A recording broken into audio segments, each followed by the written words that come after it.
আপনারা স্ক্রিনে যে মেয়েটিকে দেখতে পাচ্ছেন, এই মেয়েটি হচ্ছে রূপকুমার গোসাইয়ের মেয়ে এবং পাশে যে মা আছে রূপকুমার গোসাইয়ের সহধর্মিণী। আজ রূপকুমার গোসাই আমাদের মাঝে নেই। তার মৃত্যুবরণ হয়েছে গুরুচাঁদ ঠাকুরের পথে চলতে গিয়ে। আজ নড়াইলে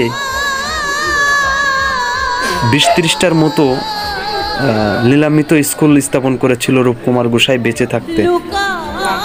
নড়াইল জেলার সাবেক সভাপতি ছিল গুরুচাঁদ মতুয়া মিশনের।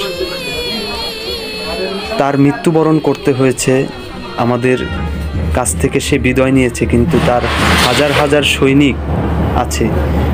আজকের যে দিনটা ছিল রূপকুমার গোসাইয়ের মৃত্যুবার্ষিক অনুষ্ঠানে অনেক ভক্তর আগমন হয়েছিল। সেখানে হরিনামের ধ্বনিতে উপনীত হয়েছিল। আপনারা এই ভিডিওটি দেখলে শেয়ার করে দিবেন। জয় হরি বল।